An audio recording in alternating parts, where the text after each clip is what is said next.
Hi, maraming salamat po at tayo ngayon ay papunta na po sa situation 3. No? Ano po kaya ang makikita natin for situation 3, no?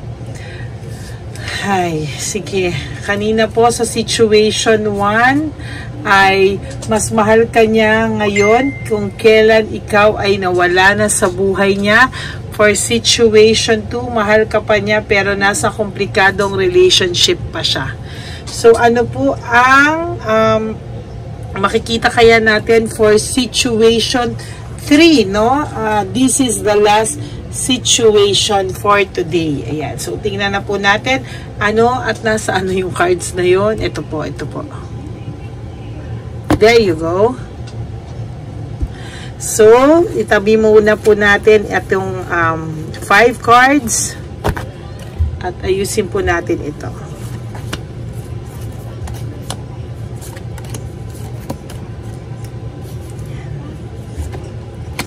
For situation 3. Ano kaya ang makikita natin sa situation 3?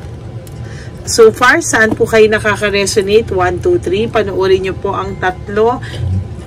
Bago nyo po panoorin yung tatlo, mamili muna po kayo ng situation. Kung ikaw ay situation 1, situation 2, situation 3, and then tsaka nyo po panoorin para alam nyo po, no?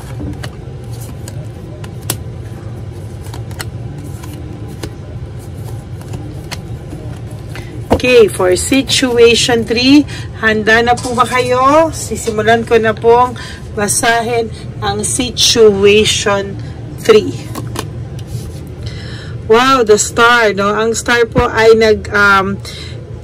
ensure success in all enterprises, no?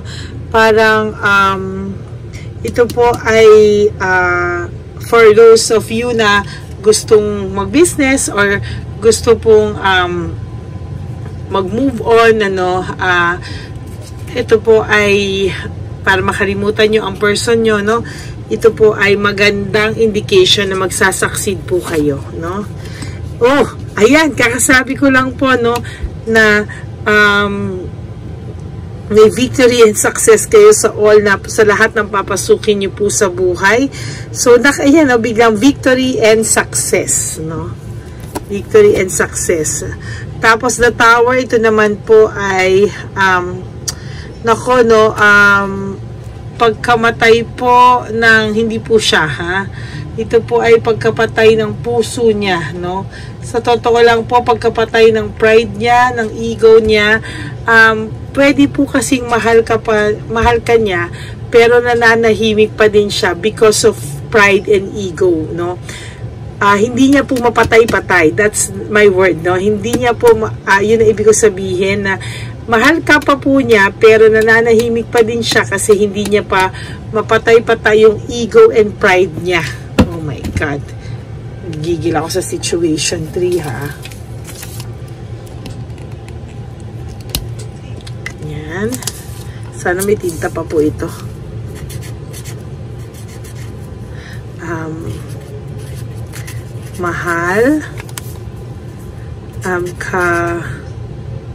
Mahal ka pa niya,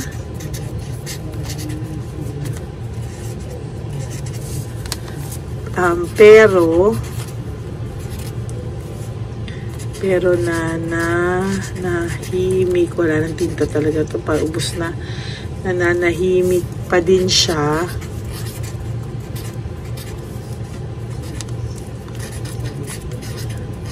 Ayan. Pa din siya dahil takot siya mapahiya, dahil takot siya mapahiya. Kasi ma-pride at ego to, no? Takot siya mapahiya. Mapahiya. Wala ng tinta. Okay, ayan. So for situation 3, no? Mahal ka pa niya pero nananahimik pa din siya dahil takot siyang mapahiya, no? Because right now, nakikita niya po, dito pa lang sa first two cards mo, no, nakikita na medyo magiging successful ka, magkakaroon ka ng victory and success. So, parang ang nakakarating po sa kanya right now ay masaya ka na, naka-move on ka na with your life, no? So, natatakot siyang mapahiya na baka pag lumapit siya sa'yo, wala na, no? He needs rest and restoration. Kailangan niya mag-contemplate sa kanyang sarili, no? Kasi itong taong to has fears, no? A lot of fears. Takot na takot po talaga siyang mapahiya sa iyo. Ito naman po ay bakit pa na business sa work po yung lumalabas sa iyo, no? You will be successful at mas in-appreciate mo daw po yung trabaho mo, no? Na kung saan dati hindi mo pinapahalagahan mo naman, pero kung yung dati kasi parang pag sumeldo ka or meron kang nakuhang blessing, bigay agad sa kanya, siya agad na iisip mo, no? But this time, it is about you, no? Na natututo ka na rin po kahit pa paano i-prioritize yung sarili mo sa mga oras na to, no? Yan, lalo kang nagiging successful, stable, no? Stability, success, and motivation. Ayan, no? So, ngayon, kahit pa paano natutuwa po ako sa'yo, no? Kaya siya natatakot lumapit sa'yo, kahit kaya nakikibalita na lang to through sa iba, kaya ito ay nagtatanong-tanong na lang sa iba because hindi siya makalapit sa'yo because he is really scared, no? Takot na takot po ito. And then, naku, meron pa po sa inyong the park foretells a new love when very near if distant false friends. Okay. So, pwede pong may dumating sa iyong bagong pag-ibig, or baka for some of you, meron kayong bagong pag-ibig pero hindi nyo lang ganun kamahal, or meron sa inyong fake friends, no? Kung wala kayong bagong pagmamahal, baka meron kayong mga fake friends, meaning hindi po lahat ng katrabaho nyo, kasamahan nyo ay totoo sa inyo, no? Marami po kayong kasamahan na tinatagtag kayo sa likod, sinasaksak kayo sa likod. Why? Because of too much pride, no? Naiinggit sa inyo, nakikipagkompetensya sa inyo because kayo po ay halos mahal ng buong opisina, no? Or ng buong tao, no? But you, nakarecover ka na po dito sa pagmamahal na to na hindi para sa'yo, no? Mas okay ka na po, but ito pong taong to ngayon, nagtataka ka ba tahimik kaya ito si ego ngayon, ano? Nananahimik po siya, siya po yung nananahimik at nagtataka ka po, no, na hindi na siya mayabang, hindi na siya parang nawala yung yabang niya, no, because kahit pa paano hindi ka na nakakarinig na sinisiraan ka ng taong to or ano pa man, ano. Ito naman pong dog, no, unsuspected enemies. Meron ka pong mga kasamahan na akala mo dati ay kakampi mo, dati kala mo okay kayo, but the truth is, hindi pala po. Meron ka pong kasamahan sa opisina na parang trinatrader ka, no? Yan po yung nakikita ko dito, no? Trinatrader ka. New venture and prosperity, talagang may papasukin ka po na magbibigay sa iyo ng malaking blessings. Or may darating po sa iyo na malaking blessings na kailangan mo pong i-share, no? Malaking blessing po, hindi po sa kanya, hindi po sa love life, but share it with your family and friends and other people, no? Ito naman po, pig, ayan, no? Good luck po yan and great abundance. Naku, palapit na po ng palapit ang pagdating sa iyo ng blessings sa buhay mo. You just have to have faith at gamitin po sa tama ang lahat ng blessings na darating sa iyo. Itong taong to po ay give up na po sa kanyang sitwasyon sa ngayon. Nananahimik siya kasi nararamdaman niya yung pagmamahal niya sa iyo at naging pagmamahalan nyo ay hindi makukumpara kahit kanino, no? Sa totoo lang, si Chabitang Palaka, wala silang ginawa po kung hindi mag-away ng mag-away, to tell you honestly, no? Ayan, no? Iniisip pa rin po niya yung inyong samahan. Ayan, no? Foretells yung masaya yung samahan, yung kahit simple lang, pupunta kayo sa simbahan, magsisimba, pupunta kayo sa kahit saan na masaya lang kayo, di ba? Now you are starting your life. You are more positive sa buhay, optimistic.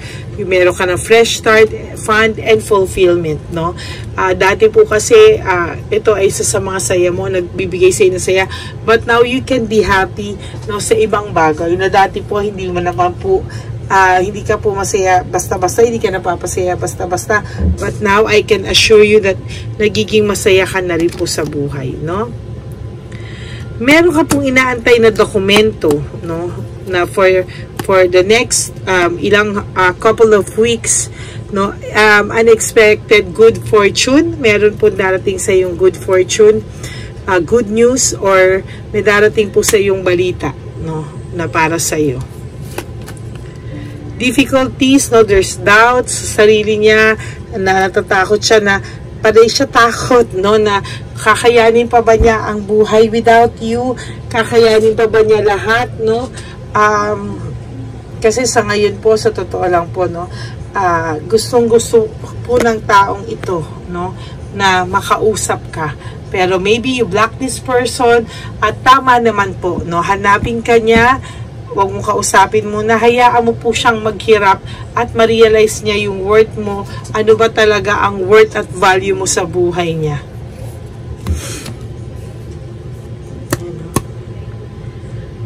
This indicates a long and happy life, no?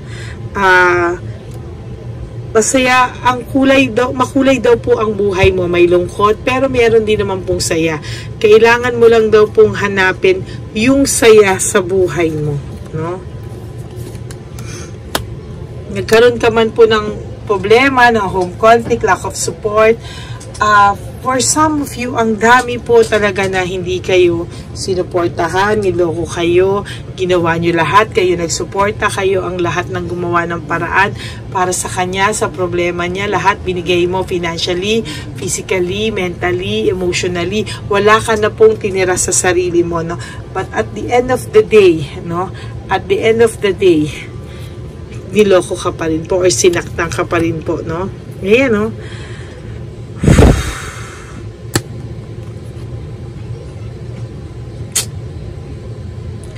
Ito po ay indicates yung pagiging broken niya ngayon, no? Sa ngayon, ano, pwede pong itong taong to, mag-ingat po siya sa health niya din, ano, at hindi rin po maganda, baka sooner or later, malalaman po niya may sakit siya, no?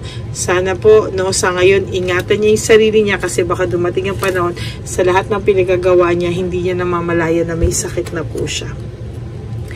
And ayan po yung ginawa niya sa inyo, broken family, shattered dreams, talagang ginulo-gulo po kayo ng taong to, talagang sinaktan po kayo ng taong to, but at the end of the day, no, siya po ay mahal ka pa rin niya at natatakot lang siyang lumapit sa iyo. So ano po, yung 5 cards, no, sometimes I stay awake thinking about you. This person po talaga is iniisip ka po, no? Talagang hindi po tumitigil itong taong to kakaisip sa'yo. I know I was a distraction from your pain. Alam niya po, no, na nakaka-adjust ka na, no? At alam niya po na talagang alam po niya na naging sumagad siya sa iyo, nasaktan ka niya po talaga at hinaid niya po sa kanya kung sino talaga siya o ano yung totoong nangyari sa sitwasyon, ano po talaga yung totoo. Hinaid niya po talaga sa iyo at ang dami niya po sinabing mga excuses kung ano-ano, pero the truth is marami ka pong hindi alam sa pagkatao nitong tao na to. Sa ngayon po, iniisip mo na ayusin na lang yung ngayon po nasa trabaho ka, inaayos mo po na lang, nagpapakabisi ka na lang po, no? Pero yun nga po sinasabi ko sa inyo, mag-ingat din po kayo sa opisina nyo at meron din pong mga nananaksak sa inyo sa likod. Yun. And for the last card, I want to feel that way again. Your person really wants you and him to be back in each other's arms. But not all of you po ay mapapabuti. Some of you, mas magandang wala na po itong taong to sa buhay mo. But for some of you who really loves this person, tingnan niyo po, iba-iba naman po ang sitwasyon. Iba-iba naman po ang energy. So maybe, you know, okay, nasa inyo po kung mag-okay kayo or not dito, no? So that's for situation 3. Thank you so much for watching, for listening, and I will be back tomorrow for another set of readings, no? Maraming salamat po sa panunood nyo sa akin, at alam ko buong araw nyo na naman po akong inantay. Alam ko po yan kasi ang dami nyo po nagme-message, wala pa po ba lady? Wala pa po ba lady? Ayan na po, situation 1, 2, 3, alam ko po pinag-antay ko kayo, kaya ayan, binigyan ko po ulit kayo ng situational reading, no? Para alam nyo po kung bumawi po ako sa inyo. Alam nyo po, talagang hindi po maganda yung pakiramdam ko dahil kakabunot ko lang po. But still, I'm here and I kept my promise, no? And I will be back at ipopost ko po ang situation 1, 2, 3. I promise pagka po na post ko yan, sabay-sabay ko pong ipopost yan, no? Ready na po situation 1, 2, 3. So, nasa inyo po kung anong gusto nyo unang panoorin, kung situation 1, 2, or 3. But, syempre, mas maganda, start with situation 1, then situation 2, then situation 3. Or, pwede rin naman po kayong mamili, then start with your situation na napili, and then you choose, panoorin nyo rin po yung situation 1 and 3. If you choose situation 2. Yan, that's it, no, for our last situation for today. Thank you so much po for those of you who wants to have a private reading with me. You can message me po sa Lady Lee Elena, that's LADYLY. Nandito po yan sa end ng ating video para makita niyo po kung saan at ano ang aking official and only legit FB account, no, that's Lady Lee Elena.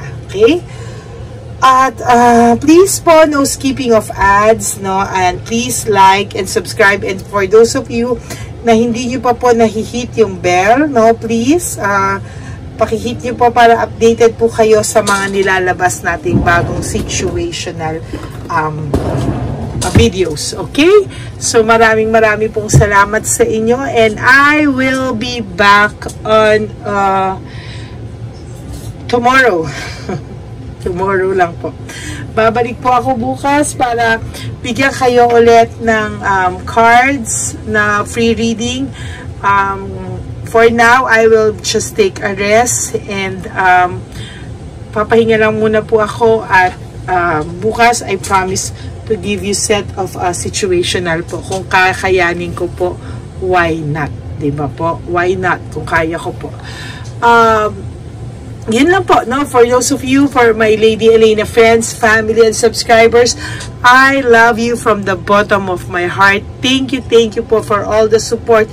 Sa mga loyalista at solid po sa akin na everyday inaantay po ako, at gusto po nila yung honest and 100% honesty of my cards.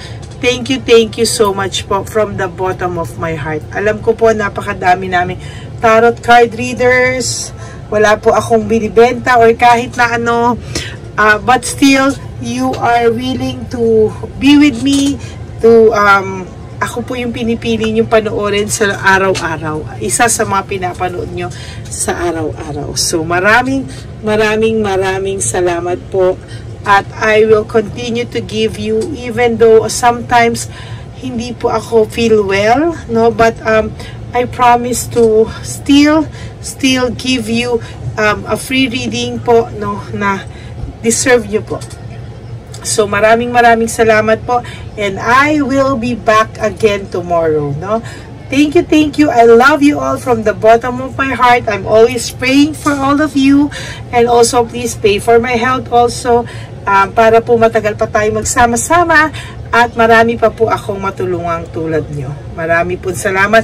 Please don't forget to like, subscribe, hit the bell button, and also po, comment down below para po mabasa ko po yung mga comments nyo so that we can have connection with each other, and mabasa ko po anong feelings nyo. Yan. Thank you so much. And for those of you who wants to give me super thanks, I would really love and appreciate that po. Marami pong salamat. Thank you so much, and I will see you all again tomorrow. From the bottom of my heart, I love you all. Ingat po kayo lahat palagi. yakap na mahigpit po galing sa akin. I love you all. Bye! Thank you so much and God bless you all. God bless your broken heart. I love you all.